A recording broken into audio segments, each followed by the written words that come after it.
Ça va se savoir. Alors, comme ça, la France, on essaye de sauver les meubles. Écoutez, parce que c'est très intéressant, ça concerne justement l'avenir de la France et surtout la souveraineté de la France.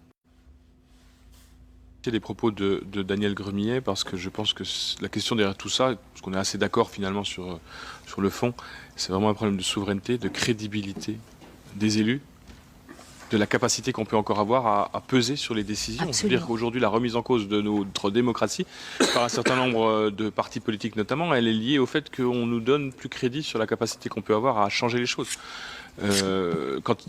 Depuis quand, dans notre pays, on a eu une tribune signée ou un appel signé par 600 parlementaires qui demandent à ce qu'on n'applique pas un texte. Enfin, je trouve ça quand même assez hallucinant. Et donc, je remercie Daniel parce qu'au-delà de la tristesse, moi, j'ai de la colère et de la révolte. Jean-Luc Cruel. Juste, si vous me permettez, Monsieur le Président, je voudrais réagir à ça.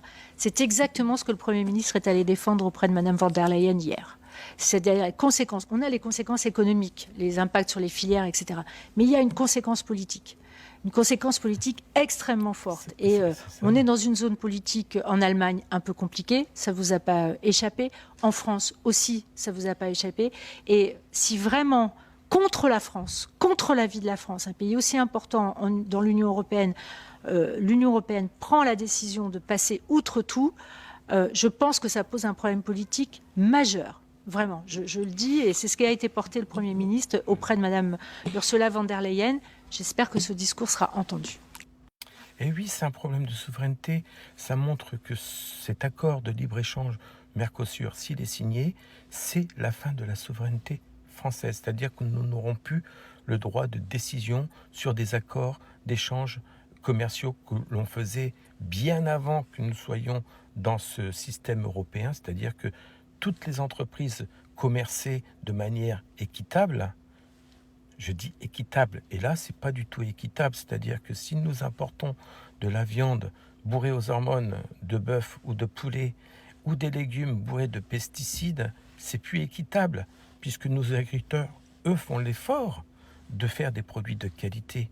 Donc ça montre bien que nous allons perdre notre force qui était l'agriculture, au détriment justement de la mondialisation, puisque ça fait partie de la mondialisation. Mais là, le problème, c'est que la France et d'autres pays européens n'ont plus le droit de souveraineté. Et c'est là où le bas blesse, c'est-à-dire que nous sommes obligés d'obéir aux didactes européens. Et je pense que là, nous arrivons au bout du bout. Et le gouvernement l'a très bien compris, celui qui t'en passe, parce que là, il a soulevé la merde sous le tapis. Vous savez, là, ce qui a caché Macron, les 1000 milliards de dettes, le quoi qu'il en coûte, l'argent qu'on a donné à l'Ukraine, et on a appauvri, asséché complètement les comptes de l'État, et surtout, on a dissimulé des chiffres avec une dette abyssale, un trou abyssal. Je pense que là, c'est la fin de tout, c'est-à-dire la fin de ce gouvernement, la fin de Macron, puisque si nous perdons notre souveraineté, Macron ne finira pas son mandat. Et ce gouvernement ne finira pas d'ici juin, il sera dissous. Et là, ça sera des nouvelles élections. Et là, les gens, faites très attention, parce qu'ils vont vous attendre au virage, parce que l'Europe n'a pas dit son dernier mot. Et le but final, c'est que l'Europe, elle tombe. Parce que si elle ne tombe pas, messieurs, dames, nous ne sortirons jamais de ce bourbier. Voilà, c'est l'objectif. L'objectif, c'est de sortir de l'Union européenne, de ces accords et de ces échanges et de cette autocratie, technocratie qui nous plombe et qui nous suce jusqu'à la moelle. Voilà, donc faites très attention à ce qui va se passer. L'accord d'échange du Mercosur, c'est un cap et il ne faut pas le passer parce que si il est signé, c'est la fin de notre souveraineté et dites adieu à la France telle que vous l'avez connue. À bon entendeur, et ça va se savoir.